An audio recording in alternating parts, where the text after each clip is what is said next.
I'm entering the Karoo town of Cradock to interview Nomonde Calata, who is the widow of one of the Cradock Four, Fort Calata, who were murdered by the apartheid regime in 1985. To frame our conversation, there's an interesting quote in the book by retired Judge Chris Nicholson, Permanent Removal, in which he quotes Nelson Mandela giving a talk at the gravesite of the Cradock Four on the 5th of June 1995, which was the 10th anniversary of their murders. And in paying tribute to them, he recognized that firstly, Cradock was the first to render the apartheid organs of government unworkable. Secondly, he called for the full story to be told because he said there could be no reconciliation without truth. And thirdly, calling for those responsible to own up to their crimes so that we could prevent them happening again. Well, if you've been following the interviews that I've been doing with whistleblowers, you'll realize it is happening again. And I've taken heart, however, from the lessons from history to see how we can tackle these problems in the present with a bit of historical insight. And I came across a great quote recently by Father Trevor Huddleston, in which he said, "History is never simply a chronicle of the past. It's always a contemporary thought for the future."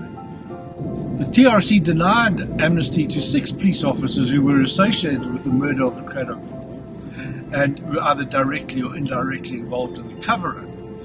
And in 2003, the TRC then recommended to the National Prosecuting Authority, as part of their recommendations, what would have really been a routine prosecution for these officers to be taken to court.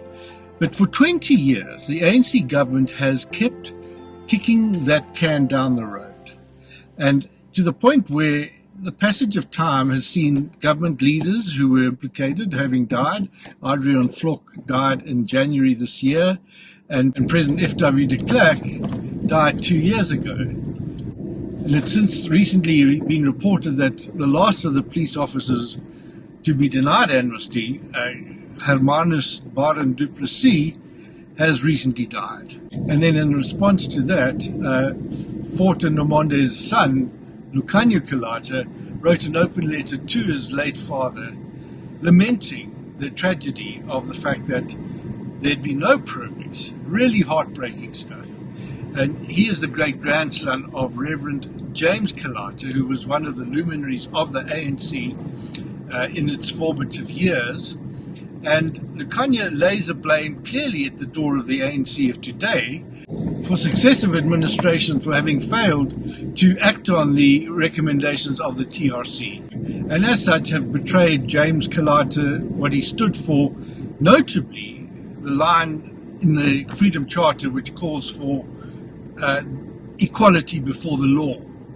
And Nomonde believes that we are no closer to that ideal today than we were under the apartheid regime of P.W. Botha, because the ANC of today has failed to prosecute those responsible for the murder of his father and, of course, many other victims of apartheid brutality who have now just died natural deaths without them ever being held accountable for the crimes that they have committed, and more importantly, for an opportunity for a sense of closure and finality to occur. And he ends the letter with a deep concern that he is afraid that and not sure what the future has in store for us for having failed to confront those ghosts of the past. And that goes really for all of us who cherish the ideals of what the Cradock Four stood for. And it can't just be the families of the Cradock Four that must keep that flame alive. So I was deeply moved by that letter. So I thought that since I was driving from the Eastern Cape back to Johannesburg, I would stop over in Cradock and pay a visit to his mother, Nomonde Calata, to get some inspiration and to see what comfort we can derive. Or maybe just to add that I'm fortified to do this because the reason I have been in the Eastern Cape is because I'm researching the feasibility of writing a book on the life of Molly Blackburn. Now, she was actually very close to Fort Calata and Matthew Goniwe and played a very important role in support to their families. So I will also be listening to what Nomonde has to share about her experience with Molly. And I have to confess, I do have huge feelings of inadequacy because I'm anxious not to raise expectations. But I have been inspired by Molly not to sit on the sidelines and let injustice and conflict continue, so that we can move into these situations and be bearers of hope and instruments of peace. Well, let's see what Nomonde has to share with us. What happened in 1985 feels like when their leaders were murdered. It's sort of, they took a part of the lives of the people of Lingelihle with. Now we are trying to bring back hope to the people of Cradock, people of Lingelihle, by having these memorial lectures every year on Fort's birthday, on the 5th of November. Every year we try by all means to have these memorial lectures. So we want to keep his legacy forward so that his grandchildren and great-grandchildren will be able to know what type of a person their grandfather was and what he did for the community and for the world, for the country. We memorize him every year with different themes. Like our first theme was Quest for Justice. We had the Minister of Justice here in Cradock on the panel, and we had Janet Cherry people, we had Paul Verheyen. Yes. We are having it every year because we feel that the people of Lingelihle needs it a lot. And our theme last year was about ethical leadership. This year, we will have it about political widows, like ourselves, like many other people who husbands were killed during the apartheid era, so that they can tell their stories and how did they feel with this new democracy. It is to try and to keep the Cradock Four's name alive, because we have a lot of challenges that other people don't want, this name to come up again. I don't know why. And recently, I was with my family and many more other families from the TRC with their stories, and their perpetrators could not get amnesty, but the cases didn't go forward. Nobody was prosecuted and all. So we were together 2 weeks back, and we met with lawyers who are trying to sue the state about the delays into these cases.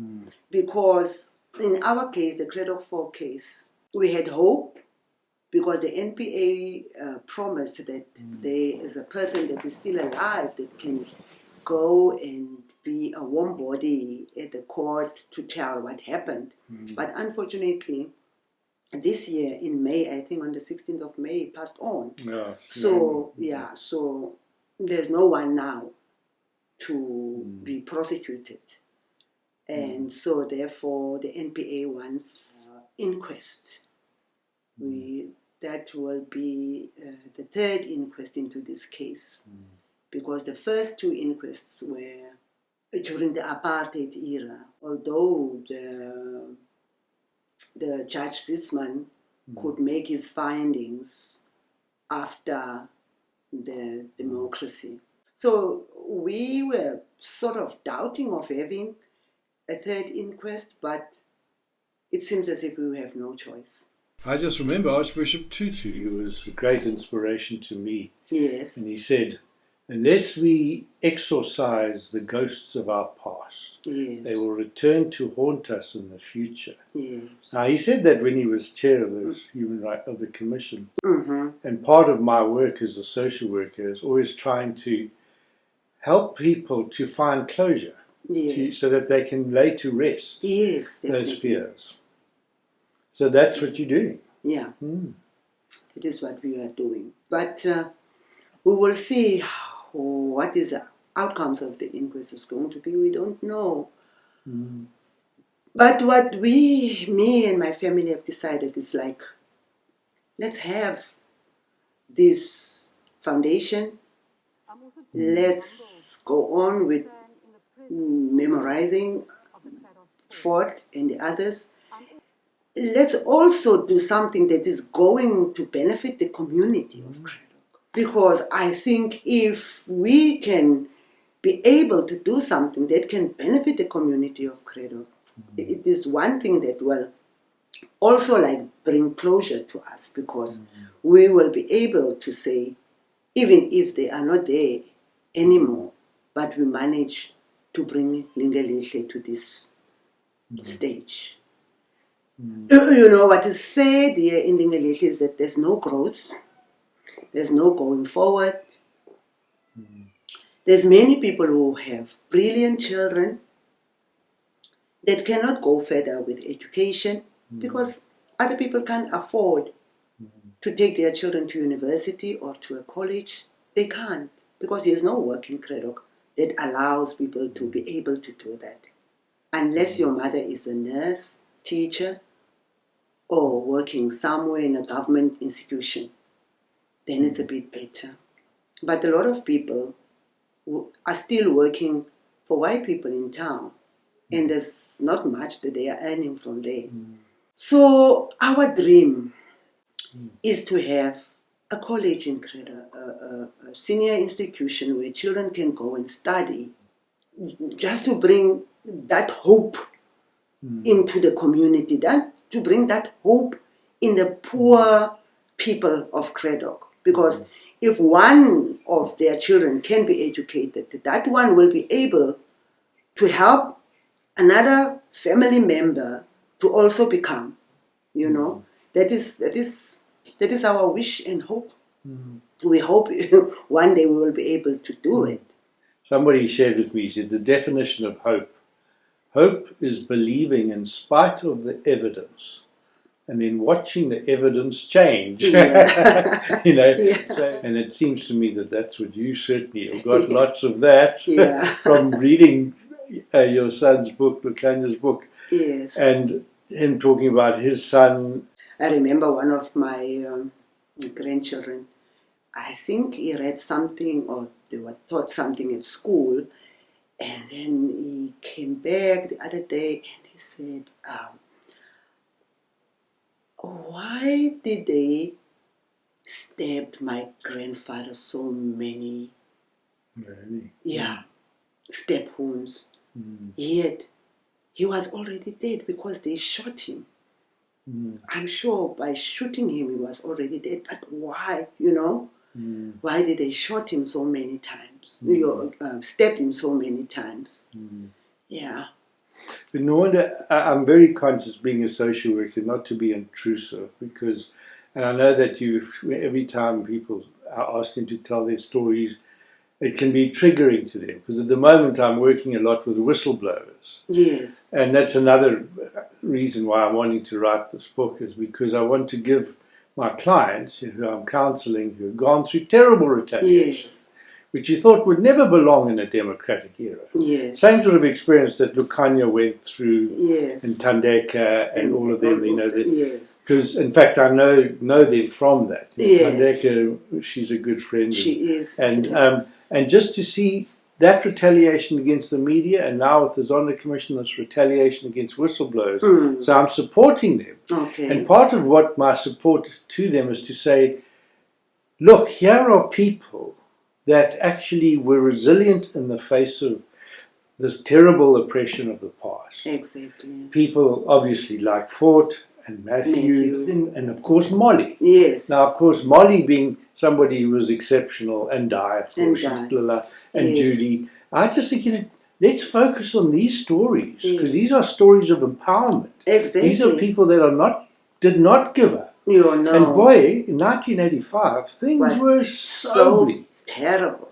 Molly was a great supporter for Cradock. Great supporter.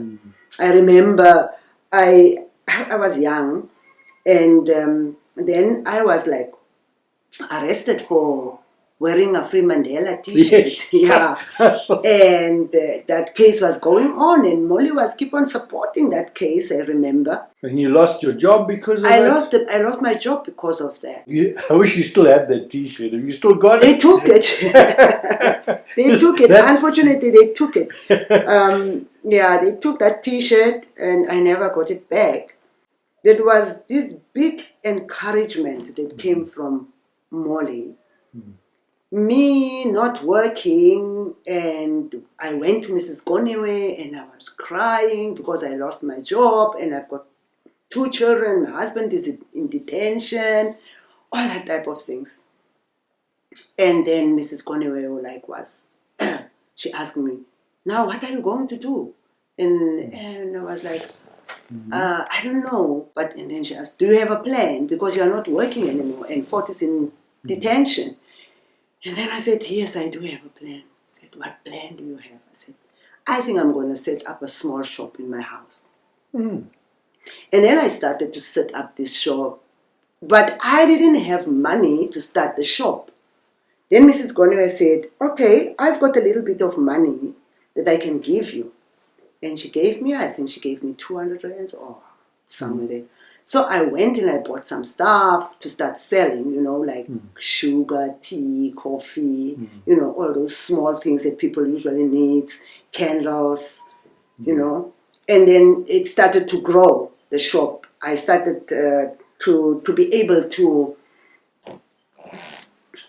to maintain my family and also support Fort while in prison, buy him some warm clothes and things like that. And then Molly came, and she was like, Nomonde, where can we help? And things like that. And I told her, no, I already have this shop and so on and so on. And she also contributed. And the shop in my house started to grow. But unfortunately, the police started to come to my house and visit. And they will come and destroy everything, They will mix the sugar with soap, coffee, tea bags, flour, everything that I was selling. Break the candles, do all the stuff that is terrible. So that the shop should not continue.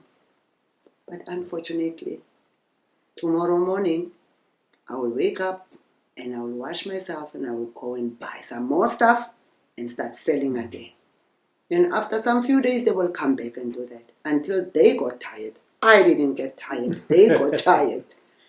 That is how I was able to support my family after I lost my job. Now that in itself was a story of resilience, because some of my whistleblower clients have got the same experience. Yes. So I can't wait to share the story with them. So say a bit more about Molly's role. When did you first meet her? What can you recall the first time? Molly, she started to come, I think it was 1984, because she used to come for these public violent cases in Cradock, because she made the connection between me and Paul Vereen so that I can be able to visit Fort in Joburg. Through Paul Vereen. Molly was very instrumental. Molly was active. Molly was here. They used to arrest them. She and Di and Judy, and Di's first husband, Brian, all of those people, they used to arrest them because they were trespassing at that time to go into Lingelihle, Because they had to apply for a permit before they could go in. And Molly never wanted to apply for a permit to go into Lingelihle because she didn't see why must she apply for a permit to go into Lingelihle, and then they will get arrested for that, you know. So yeah, no, she was very, very, very. We were very heartbroken when Molly was killed. You know, we people of Cradock were. We are actually still talking about Molly, and everybody will, even in this era, they will say if Molly was alive, we wouldn't been in this situation in Cradock. Yeah. Because they know that Molly was tough, Molly was instrumental here, Molly was not scared at all. Molly have helped a lot of people. So Molly is one of the people that we will never forget. Like this morning, I didn't even know that we are going to talk about Molly. I knew that you were coming, but I didn't know what we were going to talk about. And this morning, I was talking to my daughter about Molly. Really? Yes. I was telling my daughter this morning that, you know, Molly gave me the strongness that I have today. She empowered me with wisdom and being strong because I was young at that time. But she will encourage me with so many words to be strong. Because usually I cry very easily. I still do cry, you know, but I know that today I am this strong person who are able to raise the children, and they have become what they have become because of the words that Molly and them were, you know, saying and talking and encouraging me with. This is why today I'm this strong woman, you know. She might have been a white person, but she was a human being. We never saw whiteness in Molly. We just saw a good woman. Even with Di, even with Judy. So they lived the non-racial vision of the future in the midst of the fact that the country was trying to force it. Yes. You know, force another vision on us. Molly, in one of the interviews that they did with her, she was saying, you know, in her friendship with particularly Matthew, and she said it was like having Jesus Christ with her. She said, I felt like he embodied Jesus Christ. That is what the other people were feeling also about him, you know. It's like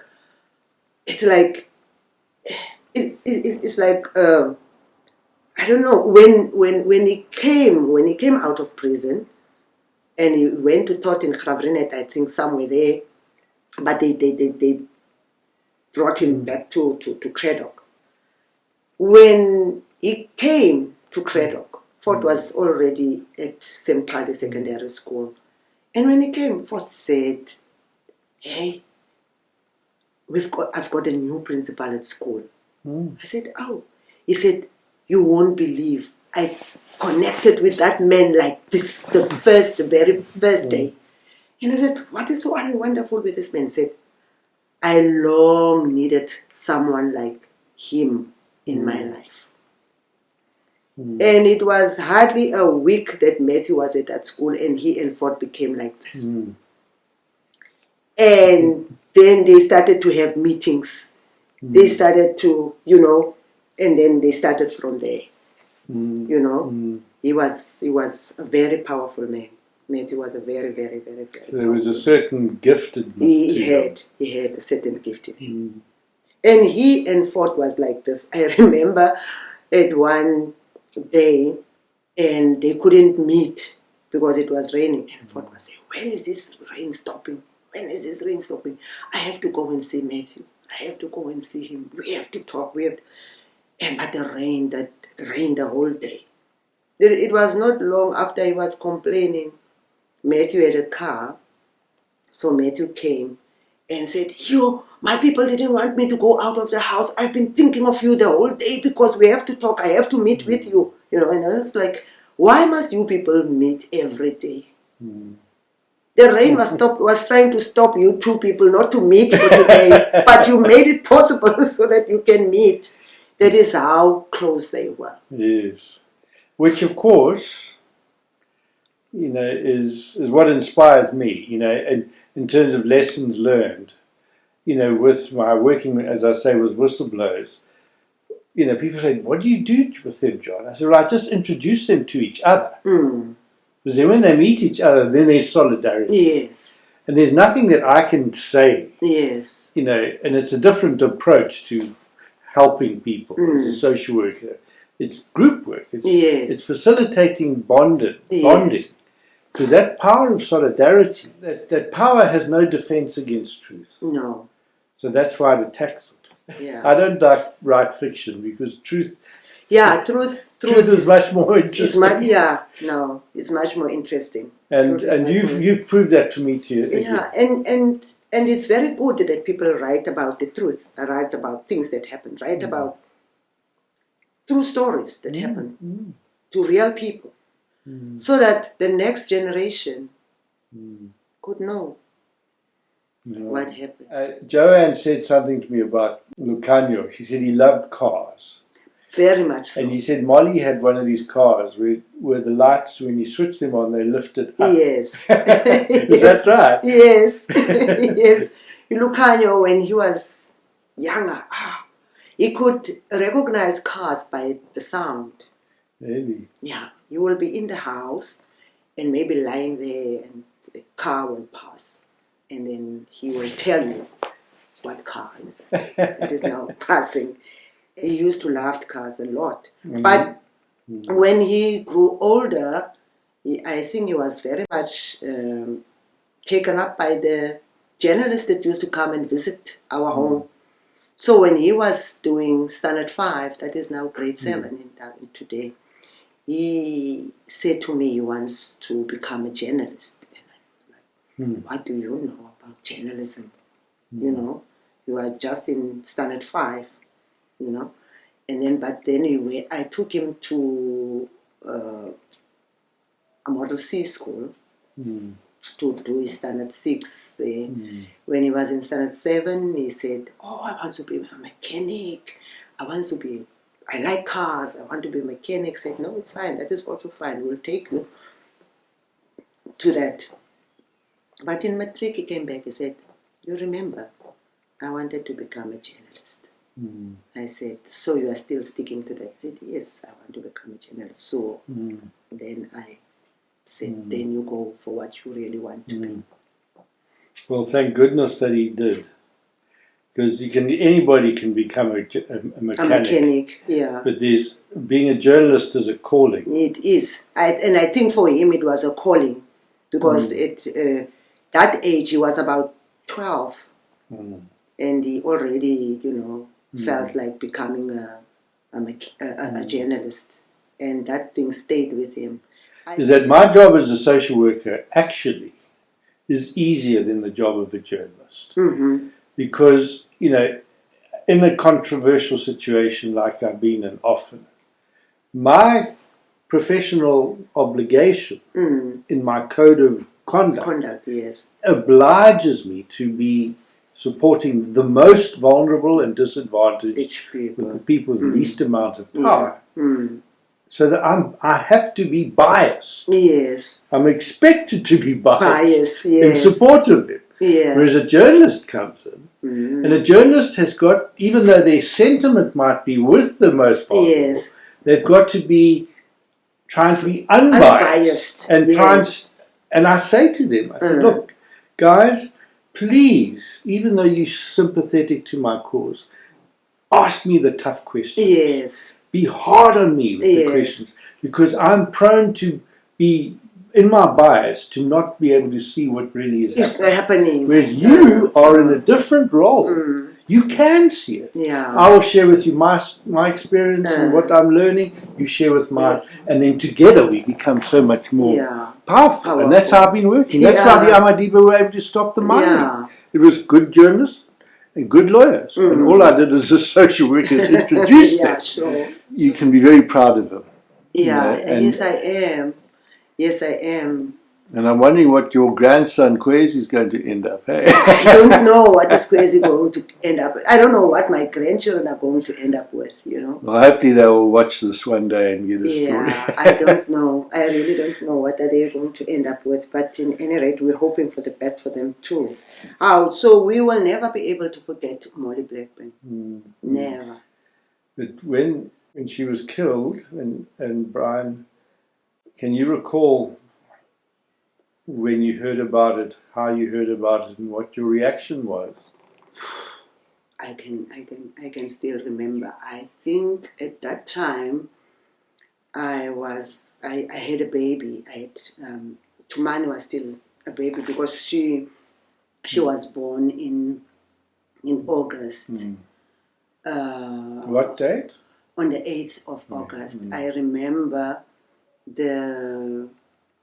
it was on a Thursday. She was born on a Thursday, and the Saturday, Molly and Di came to visit me at the hospital in Cradock. They brought a lot of things for the baby, she and Di.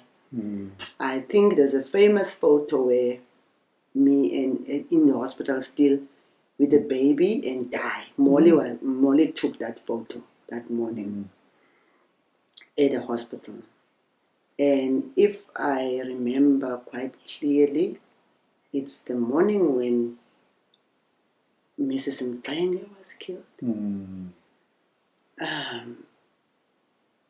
then I got out of the hospital and I went and did I stay with Paul Rain, I think, for a while.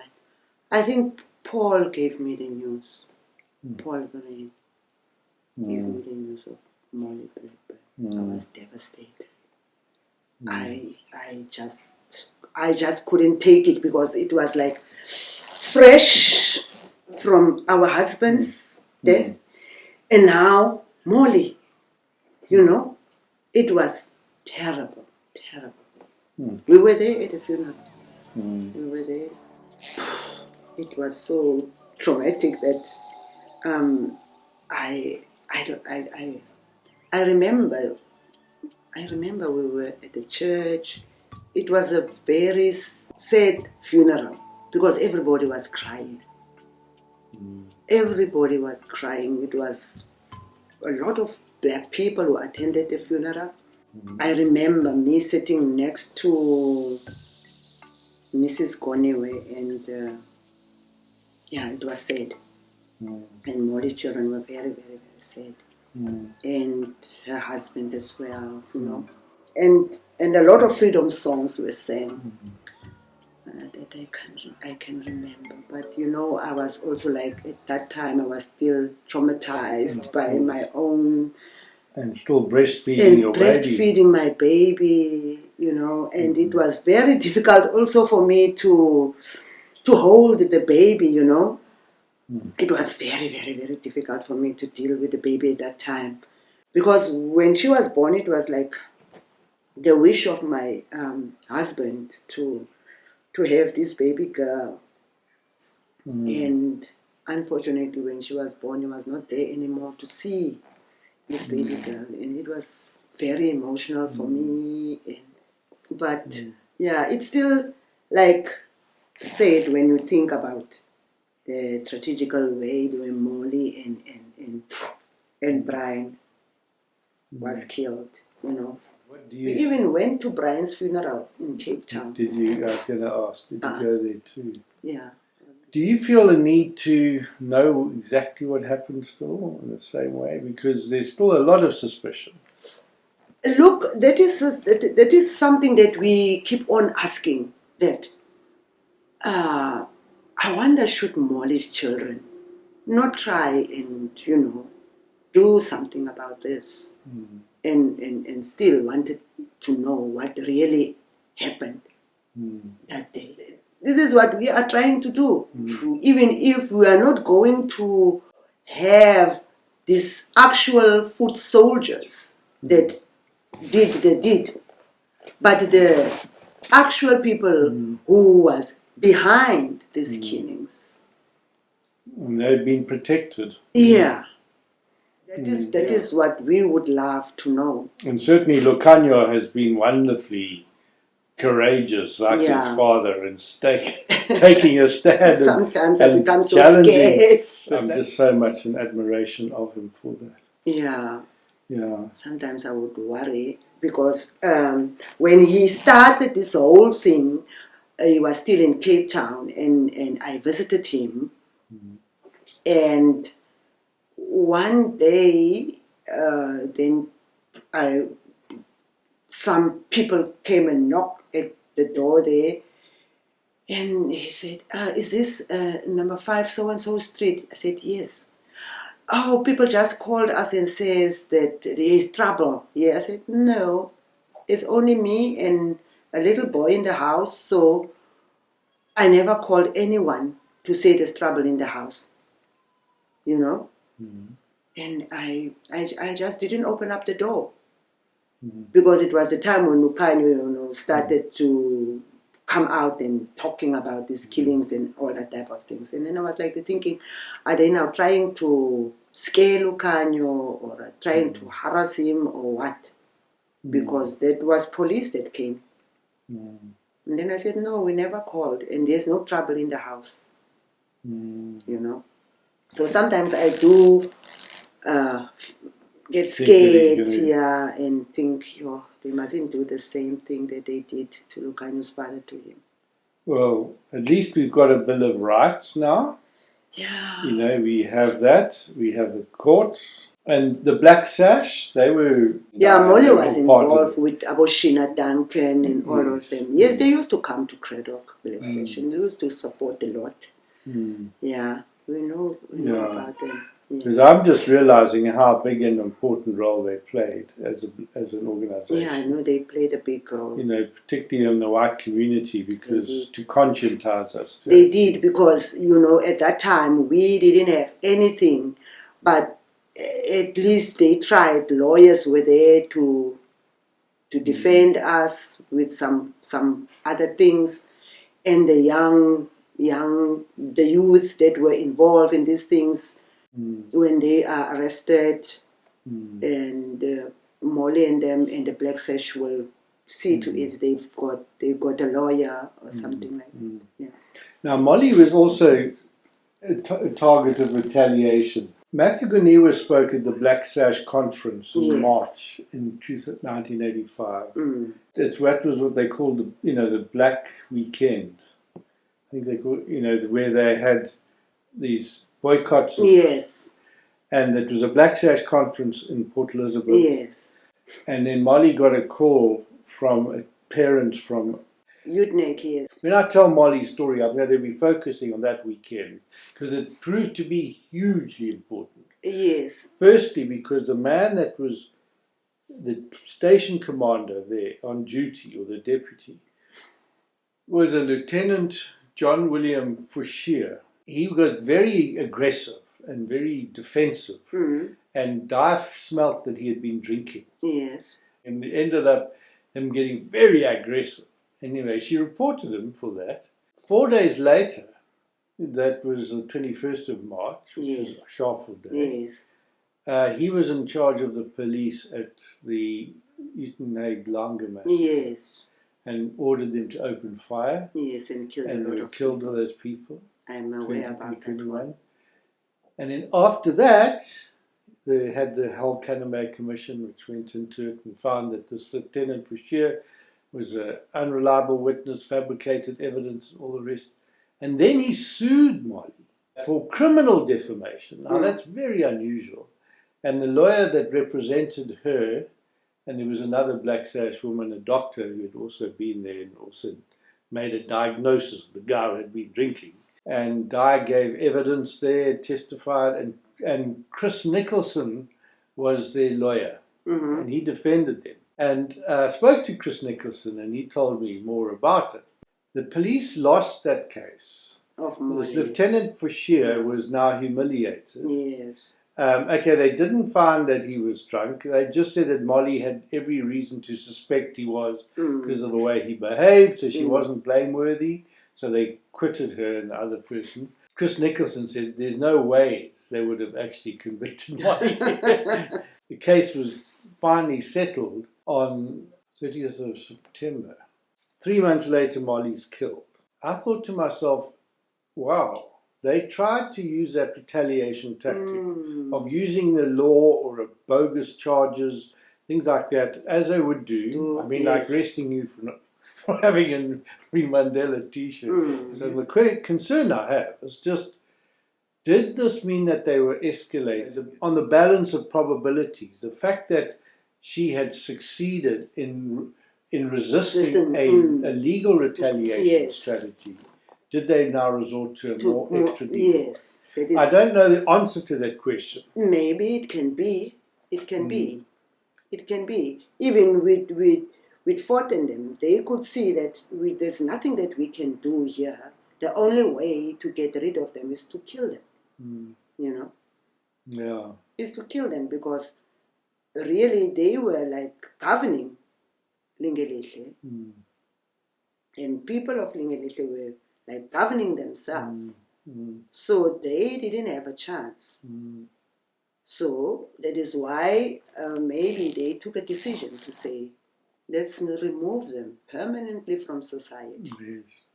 Yeah, because Chris Nicholson, because he's convinced that was, that there was also some protection and some made at the top. Yeah, definitely. Definitely, that is what Lukhanyo was like hammering on de Klerk. Because then de Klerk was now the Minister of Education. And these men were teachers. And before they did all these things, they first dismissed them from work, and then they detained them. They did all these things. They, I remember before they went to PE that morning, me and Ford were like talking about them being reinstated. We had the telegram that came from the department to say there's a possibility for them being reinstated. So we were talking about that, and like them going back to school now when the schools open in January or in July. There's a possibility that they will go back to school. I should think they took a decision then to say, look, if the Department of Education is so weak that they decide to take these people back, let's do something so that they do not go back, because then it means that now it will be victory for us if Fort and Matthew goes back in July to school. Then it means that we won, So that is why they took that decision to kill them. It's like they saw that they are losing. So I guess the lesson from that is when you're being successful, that's when you need to be very careful. Now that speaks very much to me, Nomonde, because my work as a social worker, I've been supporting the community on the Wild Coast to stop the mining, and we were very successful. Yes. We stopped the mining. We got the minister to revoke the mining rights first. Yes. It was like a huge victory without even going to court. Yes. We just went on ministerial appeal. We Yes. And we always celebrating this. Then they allowed the mining company to come back, and they started. Things became violent. And in 2016, the leader of the Amadiba Crisis Committee, Bazuka Khadebe, was shot and killed. And then I got sued as well for defamation by the Australian Mining Company. They didn't like it. But when I read about Molly getting this defamation suit and being successful, and now your story about Fort and Matthew being successful, going to be reinstated, and then that's when you have to be so careful. Exactly. And that is what I actually told Lukhanyo at one stage. I said to Lukhanyo, we have to be very careful. If we really can become successful with this pursuit for justice and things like this, and we become, we win this, then a lot of people is not going to like it. Honestly speaking, there's so many times that I feel that I wish that everything is over now. Because I would say I had never had normal life, like going on like a normal human being. I've been running for the past 38 years that my husband was killed. I've been, struggling to get things right, to support each of my children, to get things right. There's many times where I feel that, sure, I want to be me. I want to have my life. I want to be able, to say I can go and lie down on my bed without worrying what is next. This case of them is still going on since. It is still going on.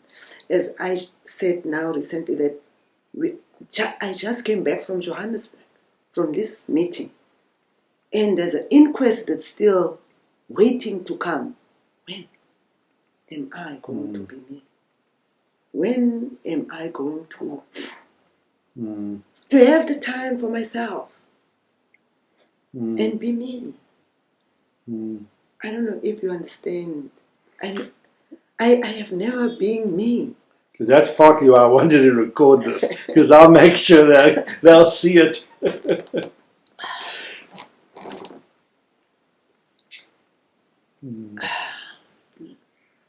I met Yasmin, and I told her the other day when I was saying to her that I really need time out. I need to be me.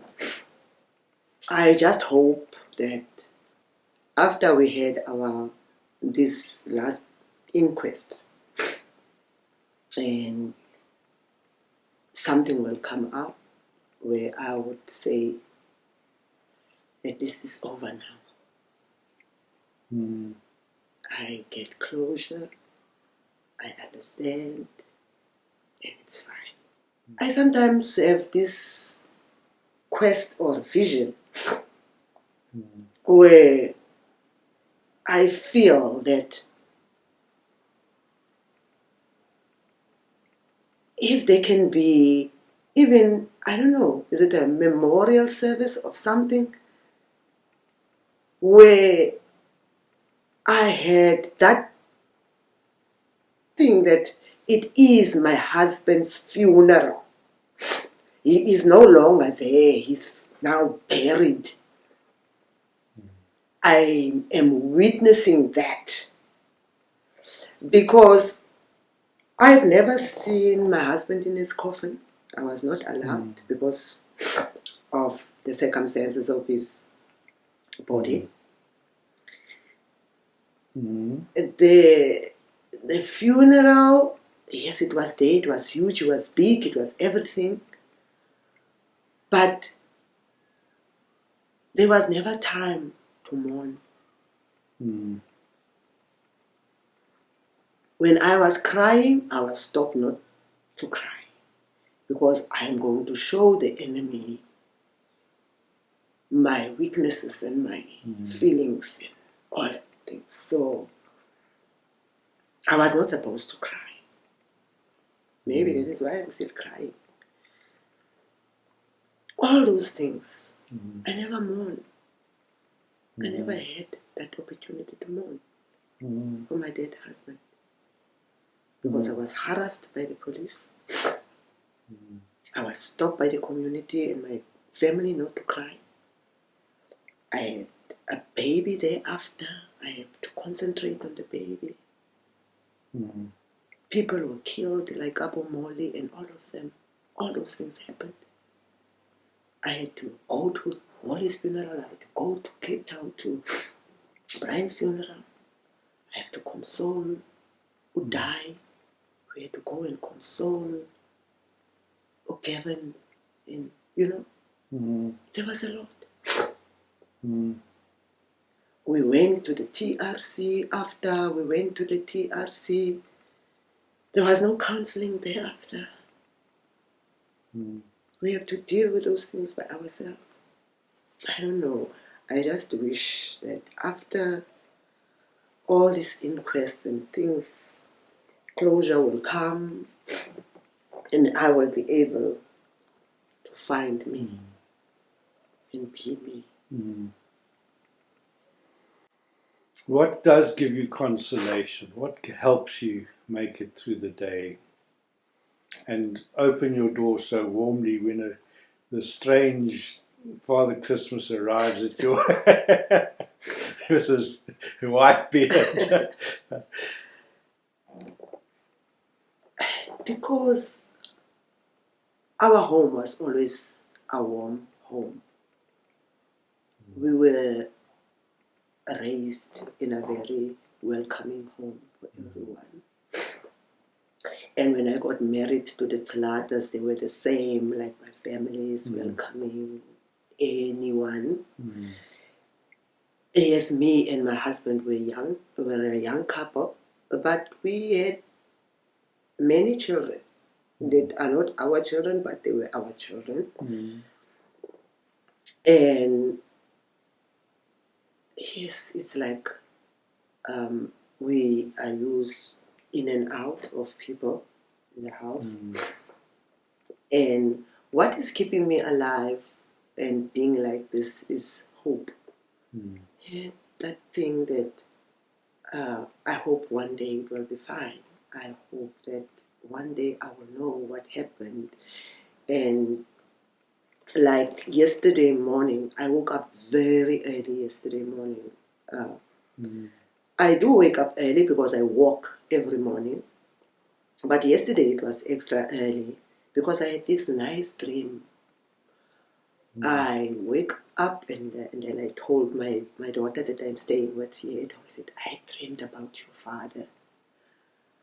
You know, it was him. I could feel him in this dream. And he told me that he still loves me. And I must stay the same. And I must just remember that he's always with me and he loves me.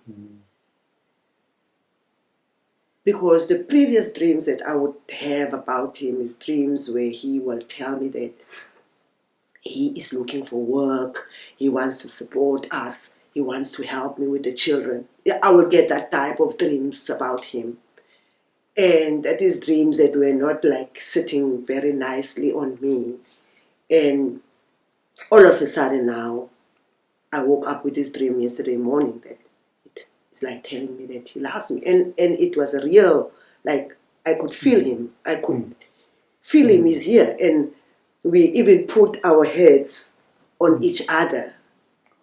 The way he was like telling me that how much he still loves me. And I mustn't change. I must like remain the same person.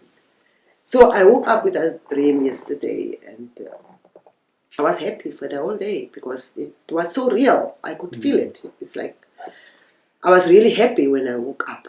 I even told my friend that I woke with. And yeah,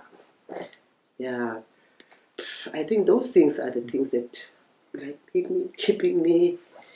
Well, I was very touched reading Kanya's book where, your daughter-in-law Abigail was saying how she also had this premonition about, in the sense that she needed to speak to you. Yes. And she didn't have your phone number. And she said, I asked her, Kanya, give me your mother's phone number. Yes. And she phoned you. And that was the connection you made. Yes. And she had said she'd also had that sense. Yes. I found that wonderful and very honest. Yeah.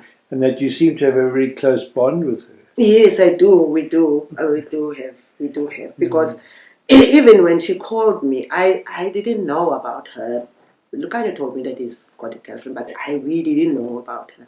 And then that morning when she called me, I also had the same, like the dream that Ford was telling me that he's going to Cape Town. So when she called me, and then I was like, huh? So he went to Cape Town. That is why you saw him in Cape Town, you know. I do feel a strong sense that we die in our bodies, but there's something that lives beyond. Yeah. And in some ways, part of our resilience comes from being able to realize that death isn't something that happens in the future. It's something we come to terms with every moment in the present. And that it's people that, in a sense, live with that consciousness of being alive and welcoming everything each day that happens and celebrating it in awe, knowing that they could be dead tomorrow. Yes. That's in a sense what keeps this thing going. And then life carries on. Exactly. I find it's hard to define because people are so obsessed and fearful about death that they find that they just panic. And they try and do everything to try and extend their lives. We're all going to die. No, we're all going to die. And my father, even my late father, he died in his 90s. I still sometimes and I should think sometimes one must just talk to them, because it's like I said about my husband, said, oh, I was so happy. He came to give me the reassurance again that he is around me all the time. He still loves me, and I must remain the same person. So, yeah. But also, what I'm experiencing a little bit here, the story of the disciples on the road to Emmaus. They were so concerned about everything, and here this man joins them in this conversation. They don't recognize it, but suddenly they come to awareness. Hey, so I have to say now, I've experienced a little bit of Jesus' presence here today. The hope of resurrection, of comforts. I don't have the power to change the ministers' minds or to force the government to do whatever it needs to do. I just know I have the power to share your story, to amplify it, to blend it with other stories. And as those stories blend with each other, it becomes like a fabric. And that fabric is like a support. Exactly. And then it becomes something beautiful. Exactly. Far more beautiful than the stories of people that resort to killing and torture. Exactly. Is there anything else that before I switch off, that you think you'd like to share that's on your mind? No, I think I've shared everything. The most important thing for me is like what I have said already. I really want to find myself. I want to be me, I remember that time after everybody went home, after the funeral and everything, and it was a bit quiet, and I'm left with this children and me being pregnant and just about to give birth. The only thing that I asked from God at that moment is like, I asked for wisdom and strength to be able to raise my children. And that was given. I can see that. That was given. Yeah. So you were like Solomon, not asking for wealth and profit. I always say to my children, you know what, I forgot to ask for money. But that was not in my mind at that moment. That moment, that was like, I only needed wisdom and strength. That is the thing that I needed the most. Gosh, well, you can say that same prayer for me, please. Mum, as I often feel, somebody said to me, I learned on the radio, he said, what is wisdom? Wisdom isn't learning something new every day. Wisdom is unlearning something you thought was true every day and revising your assumptions. So that actually means humility. Yes. And that's not something which comes naturally to those of us with privilege. We all think we know it best, and we've got education, and we've got, for me, it's the humility to be able to listen to wisdom from you. Thank you so much. Thank you so much.